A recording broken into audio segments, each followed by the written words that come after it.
dia Qarun ini bagian dari kaumnya Nabi Musa dan ia sewenang-wenang terhadap mereka, alaihim, kepada mereka semua, kaum-kaumnya Nabi Musa.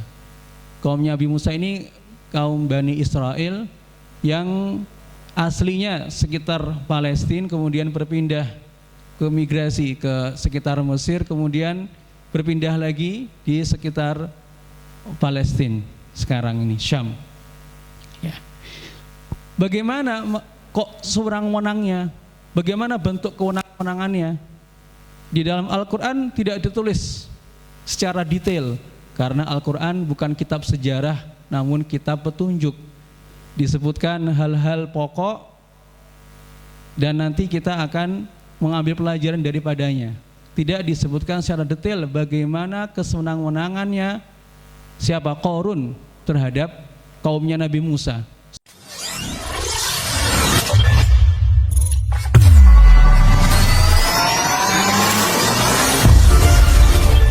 Bismillahirrahmanirrahim. Assalamualaikum warahmatullahi wabarakatuh.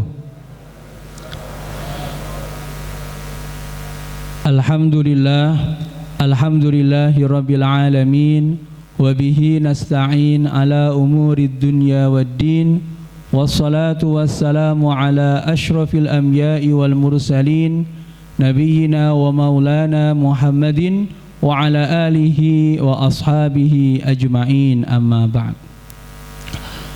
Bapak-bapak, ibu-ibu, jamaah yang dirahmati Allah, alhamdulillah kita patut bersyukur kepada Allah Subhanahu wa taala atas limpahan rahmatnya dan nikmatnya kita dipertemukan kembali dalam kajian Kismis, kajian Islam Senin dan Kamis.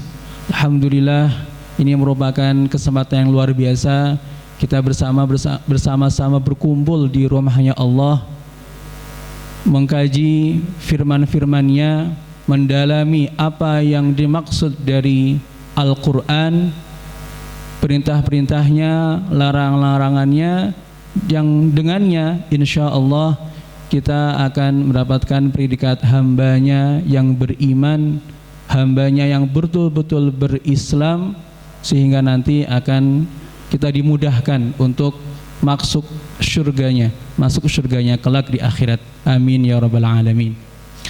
Salawat dan salam semoga senantiasa terlimpahkan kepada junjungan kita Nabi Agung Muhammad sallallahu alaihi wasallam, junjungan kita, suri tauladan kita. Beliaulah yang pernah bersabda, man salaka tariqan yaltamisu fihi ilman sahhalallahu lahu bihi tariqan ilal jannah.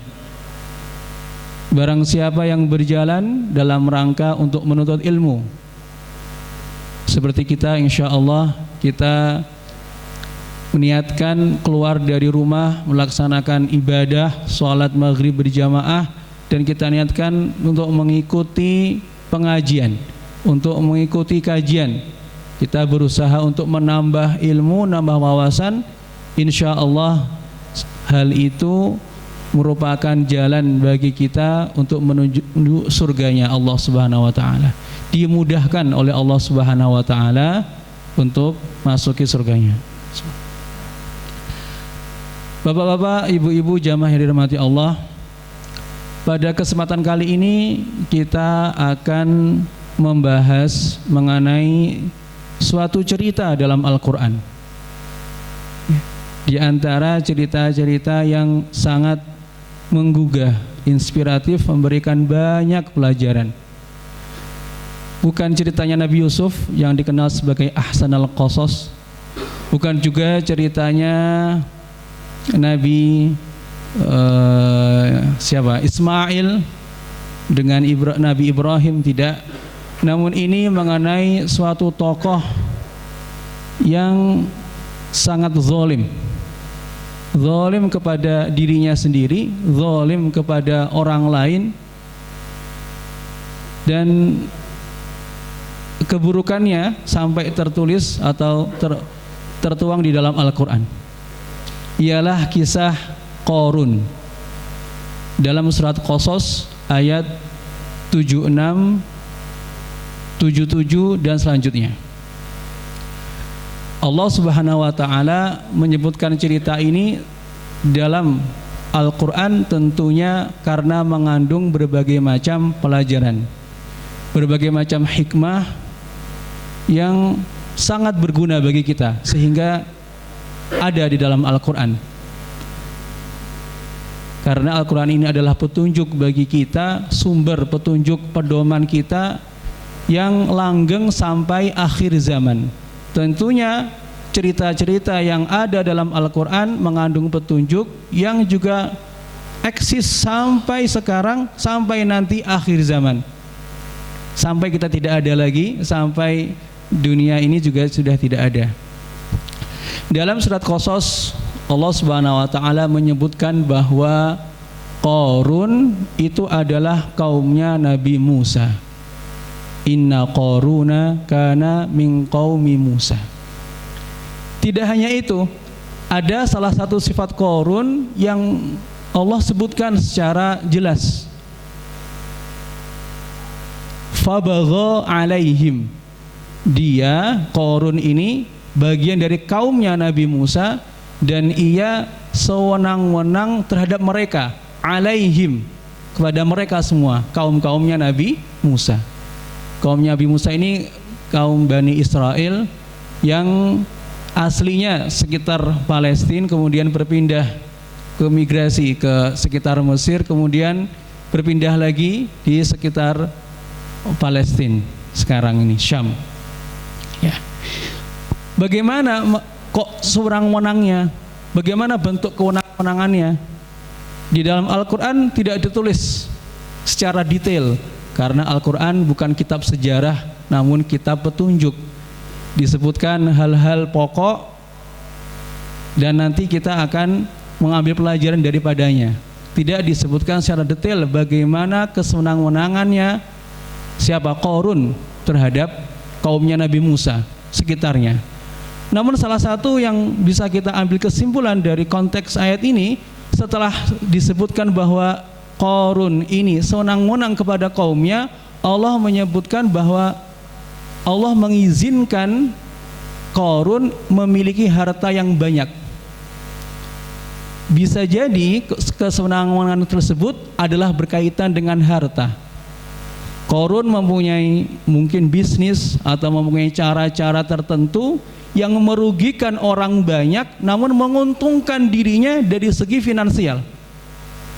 Wa atainahu minal kunuzi ma inna mafatihahu latanu bil usbati ulil quwwah. Kami datangkan kepadanya, yaitu Allah Subhanahu wa taala mengizinkan Qarun untuk memperoleh harta yang harta tersebut kunuz itu harta yang banyak. Ketika disimpan dalam gudang atau tempat dikunci, gemboknya itu, kuncinya itu saking besarnya gudangnya, kuncinya itu juga besar. Saking besarnya itu nggak mampu atau sangat berat sekali untuk diangkut oleh orang-orang kuat yang banyak jumlahnya. Usbah, orang-orang yang banyak sekitar 7 sampai 9 orang. Ulil quwwah, orang-orang yang kuat. Jadi orang sebanyak itu untuk mengangkut kuncinya saja kewalahan, keberatan. Bisa dibayangkan betapa besarnya, betapa kuatnya ya tempat penyimpanan hartanya Qarun saking banyaknya. Ya. Dulu belum ada bank ya yang bisa kita mengambil atau menyimpan uang, belum ada uang digital ya, kripto dan lain sebagainya. Maka pembendaraannya atau harta dirupakan emas, dirupakan barang-barang yang mahal ya, dan itu semua disimpan ya. Tempat penyimpanannya itu dikunci, dan kuncinya itu saking besarnya berat untuk diambil atau dipikul oleh orang-orang yang kuat. Saking banyaknya ini, maka Qarun dinobatkan sebagai orang yang mungkin terkaya sedunia, bahkan ya sepanjang masa, ya. Ketika dibandingkan dengan kekayaan orang-orang sekarang atau yang sebelum Fir'aun, sebelum Qarun, ya. Pada intinya dia diizinkan oleh Allah Subhanahu wa taala mempunyai harta yang banyak, dan mungkin itu yang menyebabkan dia itu melakukan hal-hal yang sewenang-wenang kepada kaumnya. Fabagha alaihim. Kemudian kaumnya tidak tinggal diam. Kaumnya Nabi Musa ini, Bani Israel, ya, ada orang-orang yang beriman kepada Allah Subhanahu wa taala dan mereka mengikuti syariatnya Nabi Musa alaihi salam, syariatnya Allah Subhanahu wa taala. Mereka mencoba untuk menasehati Qarun. Jadi Qarun itu menerima nasihat tidak dari satu orang, dua orang, namun kaum. Dikatakan dalam Al-Qur'an, idz qala lahu qaumuhu. Jadi kaumnya Nabi Musa atau kaumnya Qarun ini itu mencoba menasihati siapa? Qarun. Idz qala lahu qaumuhu. Apa nasihatnya? La tafrah. Jangan berbangga diri. Jangan senang karena telah sewenang-wenang kepada orang lain. La tafrah. Jangan senang, jangan berbangga diri, ya. Bangga diri kemudian senang, senang kemudian diikuti dengan berbangga diri. Kalau itu yang dilarang atau kaumnya, isi nasihatnya kaumnya itu adalah jangan berbangga-bangga diri, berarti Qarun ketika itu dengan hartanya, dengan kewenangan-kewenangannya berbangga-bangga diri, senang bahagia atas kesenang-wenangannya, bahagia karena menzolimi orang lain, bahagia karena hartanya banyak hasil tadi dari kewenangan-kewenangan tersebut. Maka kaumnya pertama kali nasihat yang disampaikan adalah la tafrah, innallaha la yuhibbul farihin. Allah enggak suka orang yang berbangga-bangga diri, orang yang sombong, orang yang dengan hartanya itu bersewenang-wenang kepada orang lain atau mempunyai kebijakan yang kebijakan tersebut menguntungkan dirinya sendiri dari segi finansial, merugikan orang lain. Ya. Selanjutnya kaumnya ini, kaum tidak hanya satu orang, namun banyak orang, menasihati lagi, wabtaghi fima ataka ad-daral akhirata.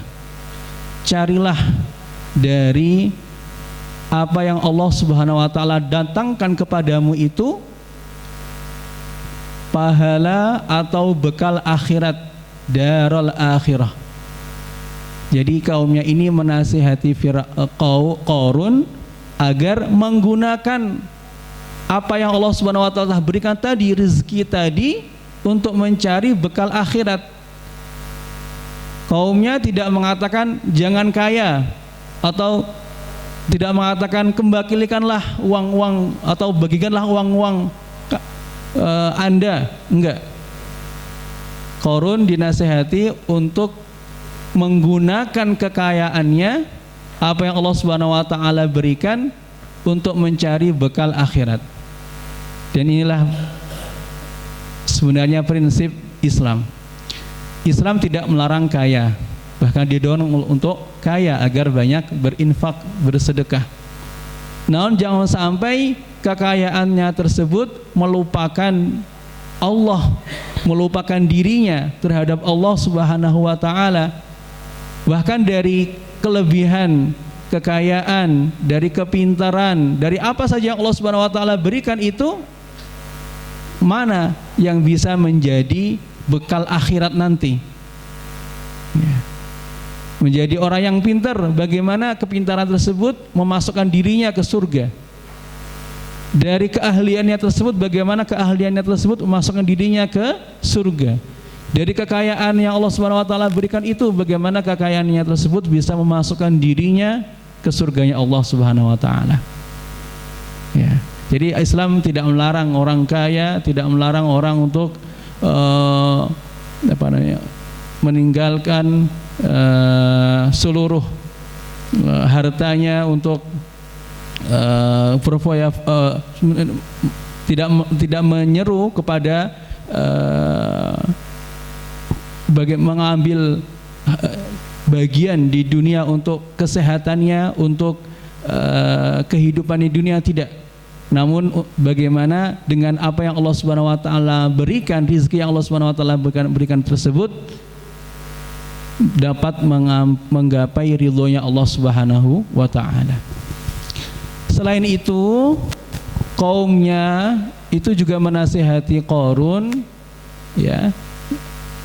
Selain tadi mencari ridhonya Allah Subhanahu wa taala, bekal akhirat, namun juga wala tansa nasibaka minad dunya, yaitu jangan lupa bagianmu di dunia. Maksudnya gunakanlah yang apa dalam dunia ini ya untuk kehidupan duniamu, jatah duniamu ambillah, ya, jatah untuk hidup dengan baik, ya, makan, minum, jatah dirinya agar bisa menikmati kehidupan dunia, menikmati alam, ya, berwisata, kreasi dan sebagainya. Itu adalah bagian daripada hak dirinya di dunia.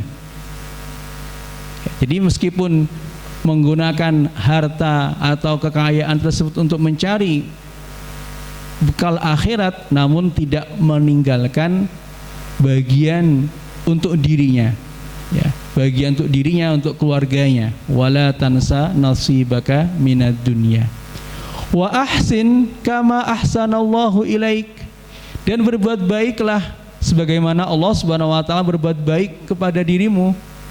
Nah, ini syukur. Kaumnya menyuruh Qarun untuk bersyukur sebagaimana Allah Subhanahu wa taala memberikan kebaikan, harta yang banyak, kedudukan, jabatan, maka berbuat baiklah. Berbuat baiklah kepada manusia, berbuat baiklah kepada Allah Subhanahu wa taala dengan beribadah, ya, menyembah Allah Subhanahu wa taala. Itu termasuk bagian daripada kesyukuran. Yang terakhir, nasihat dari kaumnya ini apa? Wala tabghil fasada fil ard innallaha la yuhibbul mufsidin. Jadi larangan yang lain selain tadi berbangga-bangga diri, juga untuk berbuat kerusakan. Tabghil fasada fil ard. Al-fasad di sini adalah kemaksiatan, ya, kerusakan yang merusak bumi, yang merugikan orang lain. Itu adalah sebuah bagian daripada keburukan, kerusakan yang dilarang oleh kaumnya. Nasihat ini selain menunjukkan bahwa itulah yang sebenarnya yang dibutuhkan Qarun untuk berubah menjadi lebih baik lagi, yaitu tidak berbuat kerusakan, tidak berbangga-bangga diri, memanfaatkan hartanya untuk kesenangan-senangan duniawi saja, tidak melaksanakan perintah-perintah Allah Subhanahu wa taala dan lain sebagainya. Selain hal itu semua adalah juga mengandung prinsip-prinsip kehidupan, bagaimana kita berinteraksi kepada harta yang Allah Subhanahu wa taala titipkan kepada kita. Inilah petunjuk daripada Al-Qur'an. Cerita-cerita ini, apa yang Allah Subhanahu wa taala sebutkan mengenai kisah Qarun, kaumnya Qarun menasihati Qarun, itu juga nasihat bagi kita semua. Jangan sampai kita seperti Qarun, menjadikan jangan sampai ada sifat-sifat Qarun ada di dalam diri kita. Sifat-sifat apa? Sifat-sifat berbangga-bangga diri, sifat-sifat membuat kerusakan dan lain sebagainya. Dan salah satu yang penting menurut kami adalah kita menggunakan apa yang Allah Subhanahu wa taala berikan untuk orientasi akhirat, untuk mencari bekal kita menuju akhirat. Karena dunia ini bersifat fana, sementara, hanya puluhan tahun saja. Di akhirat bisa jadi ribuan tahun kita berada di sana. Kesalahan yang sedikit yang ada di dunia ini bisa jadi akan menjadi hal yang panjang, berkepanjangan di akhirat nanti.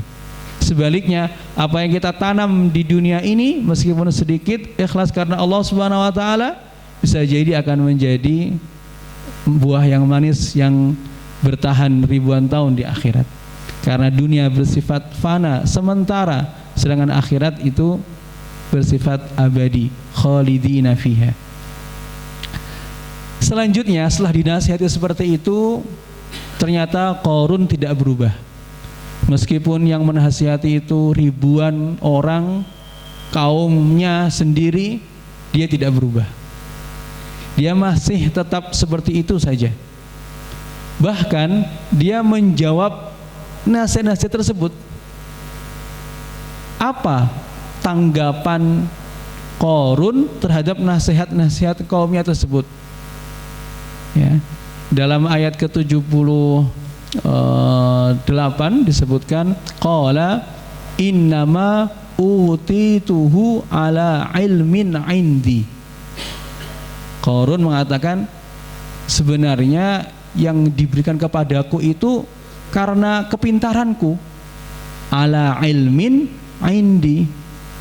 Dia enggak mengaku bahwa kekayaannya itu dari Allah Subhanahu wa taala.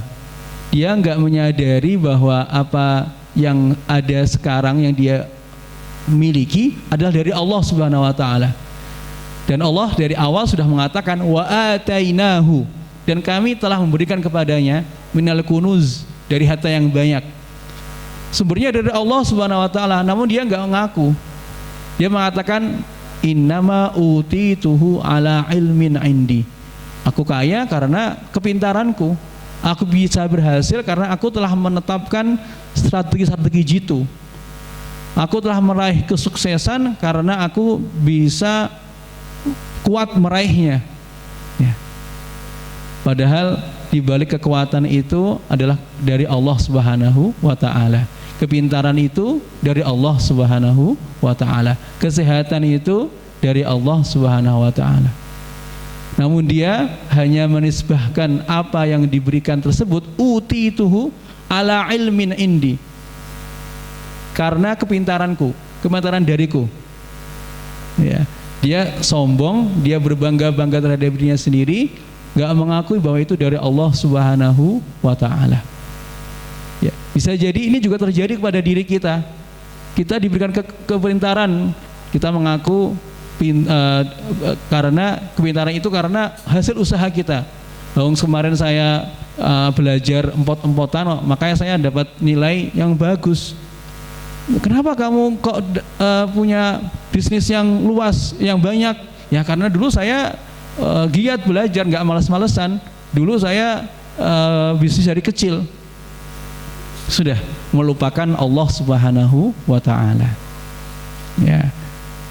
Kemudian Allah Subhanahu wa taala mengingatkan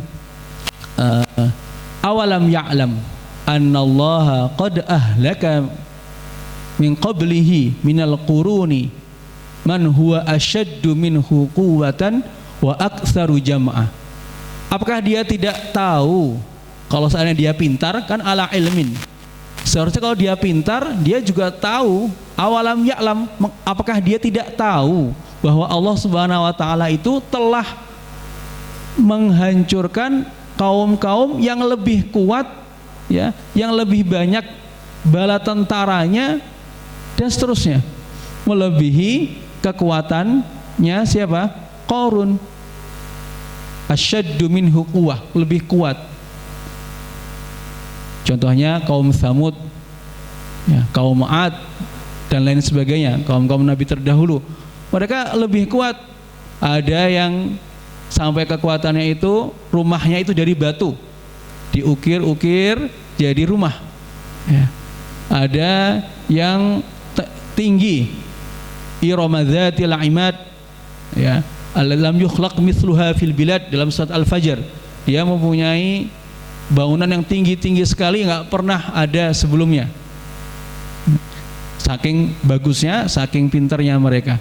Namun tetap mereka dia mendapatkan balasan atau azab dari Allah Subhanahu wa taala di dunia. Jadi apa yang lebih pintar, yang lebih kuat daripada Qarun sudah Allah Subhanahu wa taala azab, kok ini Qarun malah berbangga-bangga diri, menyombongkan diri, ilmunya dia nisbahkan hanya dari dirinya sendiri karena usaha pribadinya, tidak mengaku itu dari Allah Subhanahu wa taala. Ya. Padahal cerita-cerita atau apa-apa informasi terdahulu, kisah-kisah para nabi dan lain sebagainya itu seharusnya dia ketahui dan kita ketahui juga untuk memperoleh pelajaran daripadanya. Tidak seperti orang-orang atau kaum-kaum yang menentang nabinya, rasulnya Allah Subhanahu wa taala. Kemudian setelah itu Qarun itu sengaja flexing. Fa kharaja ala qaumihi fi zinatih. Dia keluar menunjukkan kepada kaumnya yang menasehati tadi, yang memberikan saran-saran, nasihat-nasihat, dia muncul dengan perhiasannya, dengan kekayaannya, dengan kekuatannya. Fa kharaja fi ala qaumihi fi zinatih. Mungkin kalau sekarang sudah naik mobil yang paling mahal di dunia. Ya, mungkin apa yang paling mahal di dunia ini? Ferrari atau yang lain ya. Saya tidak hafal nama-nama mobil yang mahal. Mengerahkan seluruh bawahannya. Pokoknya dia berhias ya, menunjukkan segala kekuatan dan kekayaannya. Fa kharaja ala qaumihi fi zinati.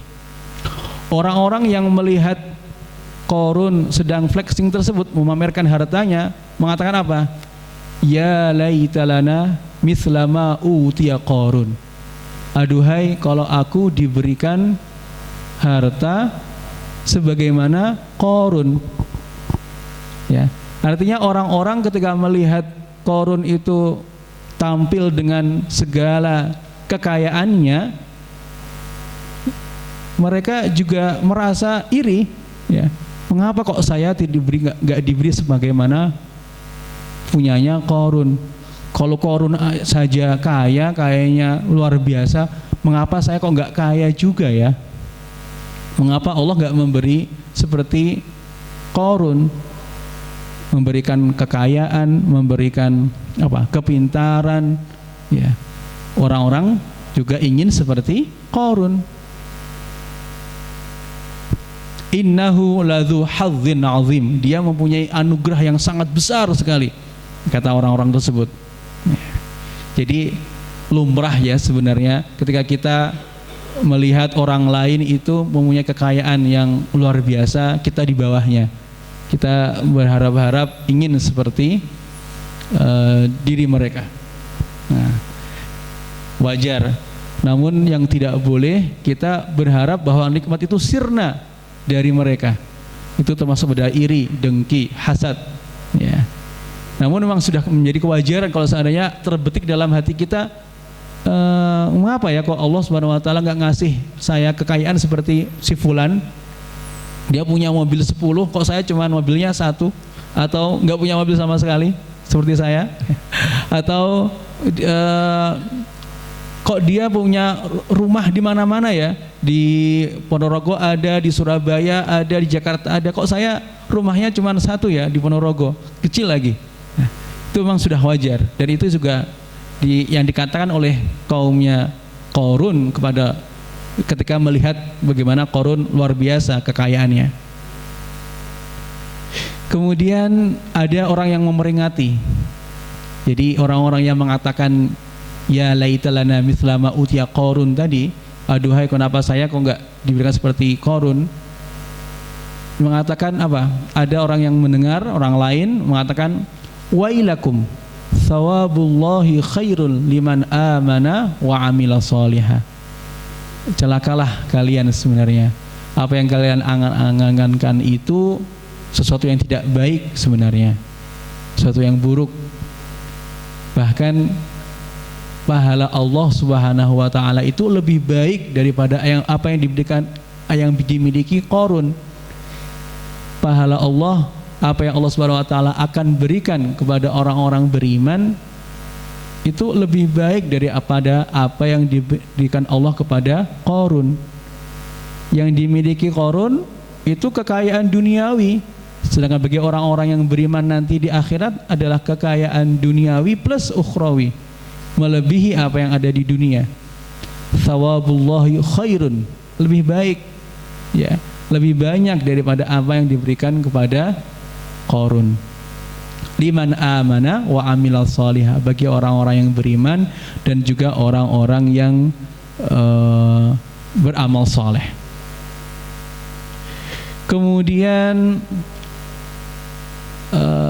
setelah itu, sehari setelahnya, ya, Allah Subhanahu wa taala memberikan azab langsung kepada Qarun.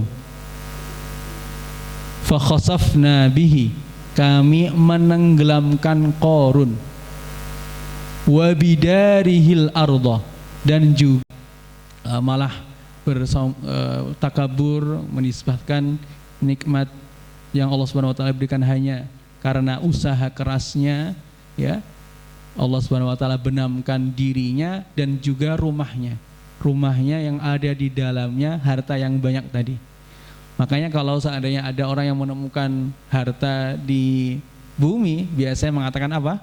Harta karun, dinisbahkan kepada Qarun.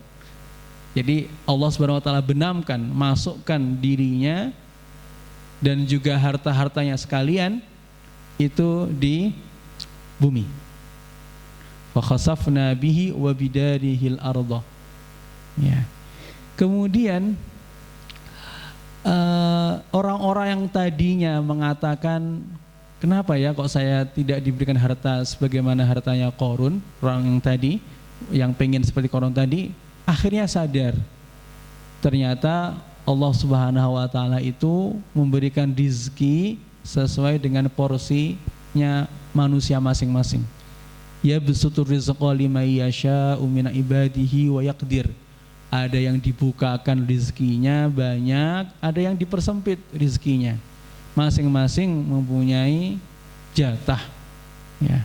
Tidak akan tertukar jatah tersebut. Ada yang jatahnya banyak, ada yang jatahnya biasa-biasa saja, ada yang jatahnya mungkin sedikit bagi pandangan dirinya. Masing-masing mempunyai jatah, ya. Ya basutur rizqa liman yasha'u min ibadihi wa yaqdir. Ya. Maka meskipun Qarun tadi diberikan harta yang banyak, ternyata akhirnya sirna, sekejap dibenamkan oleh Allah Subhanahu wa taala bersama harta-hartanya. Orang-orang tidak bisa menikmati kekayaannya karena sudah terbenam ketika itu. Ya. Sedangkan orang yang biasa-biasa saja, orang yang tadi masih miskin tadi, tidak ikut terbenam karena Allah Subhanahu wa taala masih memberikan rezeki hidup kepadanya. Ya. Kalau seandainya Allah Subhanahu wa taala mau, bisa jadi kita juga dapat dibenamkan kata orang-orang tersebut. Ya, la khasafa bina wa ika'annahu la yuflihul kafirun.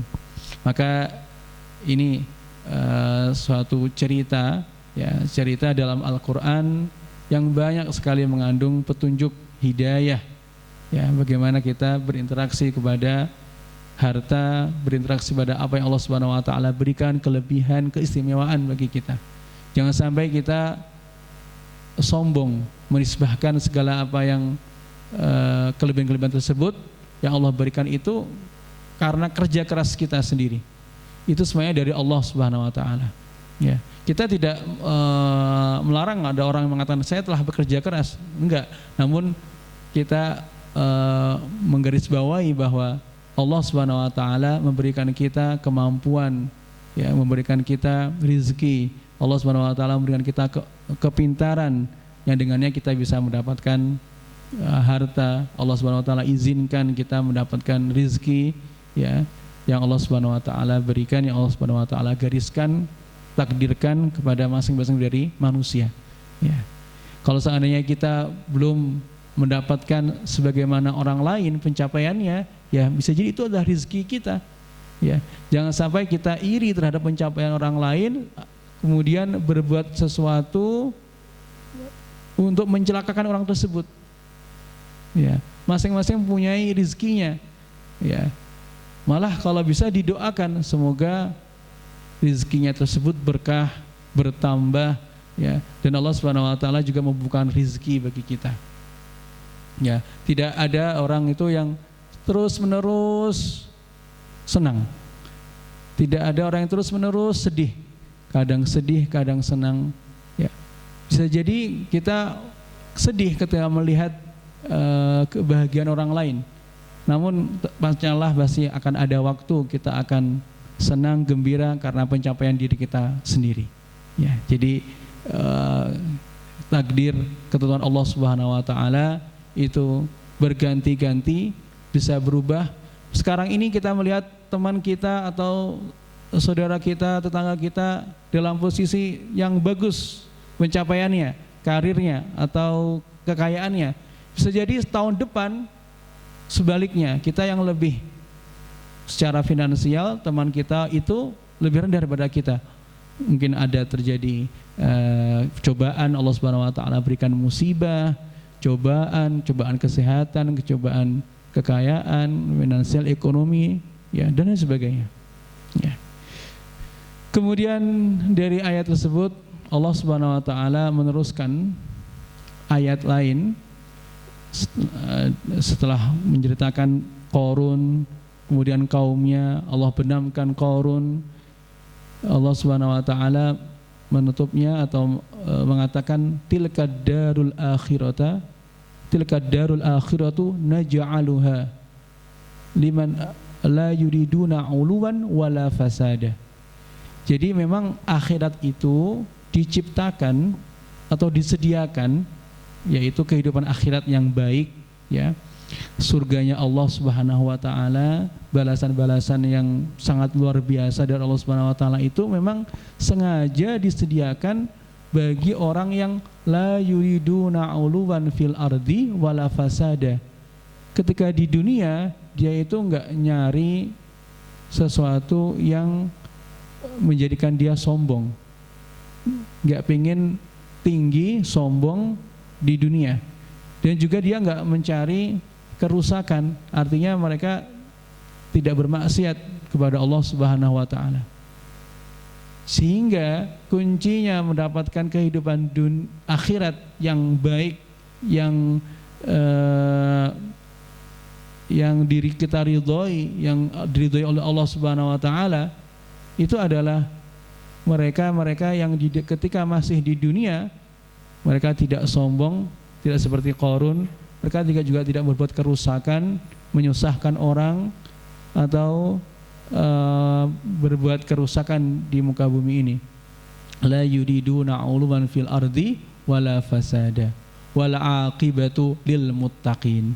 Dan dampak atau akibat yang paling baik yang Allah Subhanahu Wa Taala sediakan, yaitu surganya Allah Subhanahu Wa Taala itu bagi orang-orang yang bertakwa, orang-orang yang takut kepada Allah Subhanahu Wa Taala, taat kepadanya, manut kepada Allah Subhanahu Wa Taala, ya, menjalankan apa yang Allah Subhanahu Wa Taala perintahkan, menjauhi apa yang Allah Subhanahu Wa Taala larang. Ya. Maka usikum ya nafsi, saya menasihati diri saya pribadi dan juga jamaah sekalian, mari kita bersama-sama meningkatkan ketakwaan kita kepada Allah Subhanahu Wa Taala. Kita jadikan dunia ini sebagai ladang kita memperoleh tiket surganya Allah Subhanahu Wa Taala.